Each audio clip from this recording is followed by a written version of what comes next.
प्यारे बच्चों, Hindi online class में आपका स्वागत है। कबीरदास पदावली आपको हमने 1 से 3 तक पद पढ़ाए थे पहले में। दूसरी वीडियो में हम चौथा और 5वां पद आपको पढ़ाएंगे, इसकी व्याख्या बताएंगे। चलिए देखते हैं। पेन, पेंसिल, कॉपी, पुस्तक साथ में अवश्य रखिएगा। हम ना मरे मरहे संसारा, हम ना मरे मरी है संसारा, हमको मिलिया जियावन हारा। अब ना मरो मरने मन माना, तेई मुँहे जिनि राम न जाना। साकत मरे संत जन जीवै, भरी भरी राम रसायन पीवै। हरि मरी हैं तो हम हूँ मरी हैं, हरि ना मरे हम काहे को मरी हैं। कह कबीर मन मन ही मिलावा, अमर भये सुख सागर पावा। देखिए, कबीरदास ने यहाँ पे बताया है कि जब परमात्मा के दर्शन प्राप्त हो जाए, जब ईश्वर में पूर्ण रूप से अपना ध्यान, अपना मन लगा देता है साधक, उसे अमरत्व की प्राप्ति हो जाती है, उसे परमात्मा की प्राप्ति हो जाती है, उसे ईश्वर के दर्शन होते हैं, ईश्वर से साक्षात्कार हो जाता है। इसलिए कभी यहाँ पर कहना चाहता है कि हम ना मरे मरे संसार। अब जब ईश्वर की प्राप्ति हो गई है, परमात्मा में जब मैं लीन हो गया हूँ, विलीन हो गया है, आत्मा परमात्मा में जब विलीन हो गई है, मिल गई है, तो कवि का कहना है कि अब मुझे मृत्यु प्राप्त नहीं हो सकती है, क्योंकि जीवात्मा पर आत्मा परमात्मा में मिल गई है। इसलिए अब मैं नहीं मर सकता हूँ, मुझे मृत्यु प्राप्त नहीं हो सकती है, क्योंकि हमको मिलिया जियावन हरा। हमें तो एक ऐसी संजीवनी मिल गई। संजीवनी क्या? परमात्मा रूपी जो संजीवनी है, परमात्मा रूपी जो कृपा जीवन दाता है, परमात्मा रूपी जो कृपा प्राप्त हो गई है, जीवात्मा को जीवन दाता परमात्मा प्राप्त हो गया है, तो अब उसे कौन मार सकता है? कोई नहीं, उसकी मृत्यु नहीं हो सकती है। कवि का कहना है, भले ही संसार समाप्त हो जाए, यहाँ सब कुछ समाप्त हो जाए, लेकिन मेरी मृत्यु नहीं हो सकती है। कैसे? अब ना मरो मरने मन जाना। अब मैं नहीं मरूंगा, क्योंकि मेरे मन ने मृत्यु को जान लिया है। अब मैं मर नहीं सकता हूँ, क्योंकि मेरे मन ने मृत्यु को पहचान लिया है। तेई मुए जिन राम न जाना, वही मरेंगे, वही मर सकते हैं जिन्होंने राम के परम तत्व को, राम को नहीं जाना है, जिन्होंने ईश्वर की महत्ता, परमात्मा के रूप को नहीं जाना है, जिन्होंने राम को नहीं जाना है, उन्हीं की मृत्यु हो सकती है। मेरी मृत्यु नहीं हो सकती, क्योंकि साकत कहते हैं शक्ति के उपासक, शक्ति के उपासक।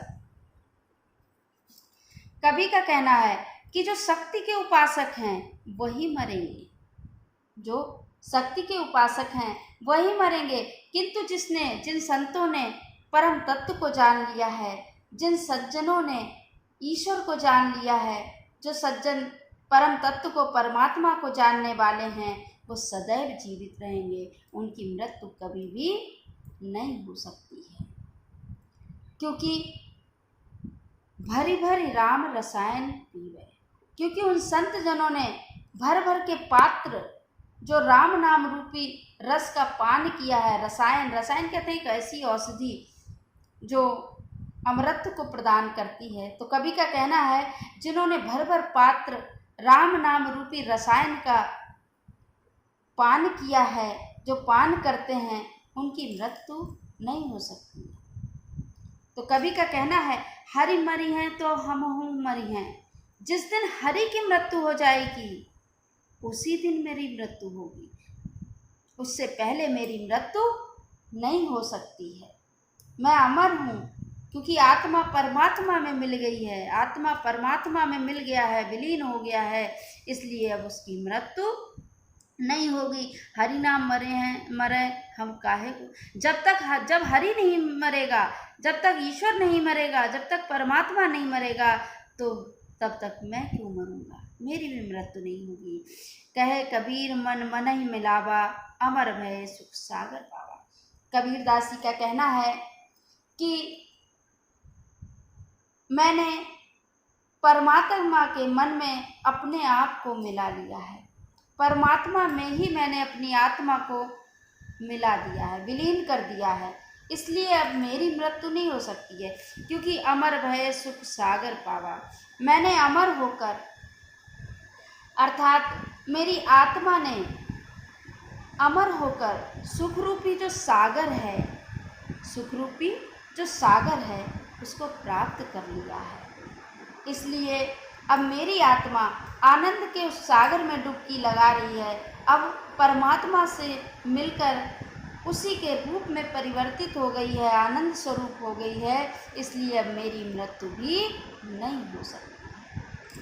देखिए, कवि ने यहाँ पर शांत रस का बहुत अच्छा प्रयोग किया है। अगला देखिएगा। चलिए आगे पढ़ते हैं। काहिर नलिनी तू कुमिलानी, तेरे ही नाल सरोवर पानी। जल में उत्पत्ति जल में वास, जल में नलिनी तोर निवास। ना तली तपति न ऊपर याग, तोर हेतु कहु कासन लाग। कह कबीर जे उदिक समान, ते नहीं मुए हमारे जान। देखिए, कवि ने यहाँ पर कमलिनी और आत्मा दोनों पक्षों में वर्णन किया है, आत्मा के पक्ष में भी और कमलिनी के पक्ष में भी। तो कवि का यहाँ कहना है कि इस पद में दो प्रकार की व्याख्या है, जिसे आप सुनेंगे, समझेंगे थोड़ा ध्यान से। पहले तो हम कमलिनी के पक्ष में बताते हैं। तो कबीरदास जी क्या कहते हैं कि काहे नलिनी तू कुमलानी। नलिनी का मतलब है कमलनी, कमलनी जो कमल का फूल होता है, कमलनी।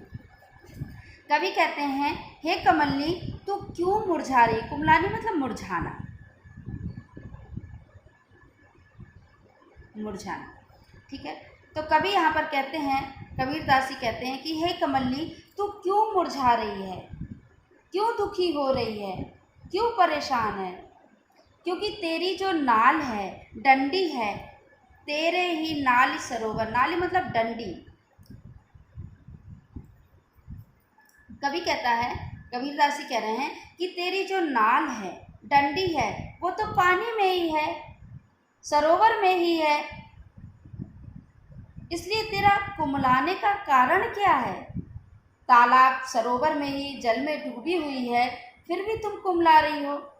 क्योंकि जल में उत्पत्ति जल में वास, तुम्हारा तो जल में ही जन्म होता है और जल में ही तुम्हारा निवास विलीन हो जाना है। जल में ही तुम रहती हो, निवास स्थान तुम्हारा जल में ही है और जल में ही तुम जन्म लेती हो। जल में नलिनी तोर निवास, जल में ही तुम्हारा निवास रहता है। ना तो तुम्हारे ऊपर ना तली तपती ना ऊपर आग, ना तो तुम नीचे से तपती हो, ना तो तुम्हारे नीचे कोई तपन है, तपती है, और ना ही तुम्हारे ऊपर से कोई आग जलती है। तोर हे तू कहू कासन लाग, तो फिर हे नन्ही तुझे क्या कष्ट है। ना तू नीचे से तपती है, ना ऊपर से तेरे आग है, फिर आखिर जल में ही तू स्थित है, फिर तू क्यों परेशान है, तेरे मुरझाने का कारण क्या है। तो कबीरदास जी कहीं ना कहीं इस मुरझाने का कारण खुद ही खोजते हैं और सोचते हैं कि कह कबीर मन मन ही मिला, कह कबीर जे उदिक समान, ते नहीं मुए हमारे जान। कबीरदास जी कहते हैं, मैंने जान लिया है, ऐसा लगता है कि तेरा प्रेम किसी और से अर्थात सूर्य से हो गया है। क्योंकि कहते हैं ना बच्चों कि सूर्य जब उदित होता है तो कमल खिलता है और सूर्य के अस्त होने पर कमल मुरझा जाता है। कुमुदनी और कमल में अंतर है। कुमुदनी सूर्य के अस्त होने पर खिलती है और सूर्य के उदय होने पर मुरझाती है, लेकिन कमल जो होता है सूर्य के उदय होने पर खिलता है और अस्त होने पर मुरझाता है। तो कवि यहाँ पर यही कहता है कि ऐसा लगता है तेरा प्रेम सूर्य से हो गया है, इसलिए तू मुरझा रही है। अर्थात कवि अब आत्मा के पक्ष में दूसरा वर्णन कर रहा है, सुनिएगा। कहने का मतलब ये है, जो परमात्मा के समान हो जाते हैं, परमात्मा में विलीन हो जाते हैं, ईश्वर की सत्ता को पहचान लेते हैं, उनके स्मरण में खो जाते हैं, उन्हें कभी मृत्यु नहीं आती। आत्मा के पक्ष में कहते हैं कबीर, जीवात्मा से कहते हैं कि हे आत्मा, तू दुखी क्यों हो रही है। देखिए, आत्मा एक पुल्लिंग है और कहा जाता है कि आत्मा की ना तो मृत्यु होती है और ना ही उससे कोई जला सकता है, ना कोई तपा सकता है। आत्मा अमर है, अजर है। तो कवि का कहना है कि हे जीवात्मा से कहते हैं, हे आत्मा, तू दुखी क्यों हो रही है, क्योंकि तेरा तो मूल ही परमात्मा है। तेरा तो अंश, तू तो सिर्फ अंश है परमात्मा का। ईश्वर अंश जीव अविनाशी, तेरा तो मूल परमात्मा है, क्योंकि परमात्मा से ही तेरा जन्म हुआ है और परमात्मा में ही तू स्थित है, और मृत्यु के बाद तू परमात्मा में ही विलीन हो जाएगी। फिर तेरा इस कष्ट का कारण क्या है, दुखी होने की कारण क्या है। ऐसा लगता है कि कोई सांसारिक कष्ट हो गया है तुझे, क्योंकि आत्मा को दैहिक दैविक कोई भी कष्ट नहीं होते। ये सांसारिक कष्ट सिर्फ शरीर को, जीव को होते हैं, आत्मा को नहीं हुआ करते हैं। और जीव जब तक संसार में रहता है तब तक वो कष्टों को भोगता है। जब जीव संसार से बाहर चला जाता है, ईश्वर परमात्मा में विलीन हो जाती है आत्मा, तो उसे कोई कष्ट नहीं होता। तो कवि कहते हैं कि परमात्मा, आत्मा को कोई कष्ट नहीं होता है, जीव को कष्ट होता है। इसलिए ऐसा लगता है कि शायद तूने परमात्मा को छोड़कर इस संसार में जब तू आया है, तो शायद इस सांसारिक या संसार में किसी अन्य से प्रेम हो गया। ऐसा लगता है सांसारिक की जो विषय वासनाएं हैं, मोह है, उनसे तुझे प्रेम हो गया है, इसी कारण तू कष्ट भोग रहा है, इसी कारण तू दुखी हो रहा है। इसलिए कबीर कहते हैं कि तुम तो स्वयं परमात्मा का ही रूप हो, तुम्हारा अपना कोई अस्तित्व नहीं है, इसलिए परमात्मा की मृत्यु कभी नहीं होती है।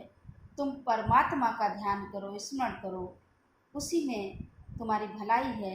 जब तुम परमात्मा का स्मरण करोगे तो अमर हो जाओगे और तुम्हें कोई भी दुख की प्राप्ति नहीं होगी। इसलिए तुम परमात्मा का ही अंश हो, तुम्हें दुखी नहीं होना चाहिए। ठीक है बच्चों, हमारा कबीरदास का जो पाठ है वो पूर्ण हो गया है और ये कबीर ग्रंथावली से लिया गया है। अगली बार हम आपको इसमें बताएंगे कि किस तरह से दोहे से या पद्य खंडों से प्रश्न दिए जाएंगे पेपर में और आपको किस तरह से हल करना है।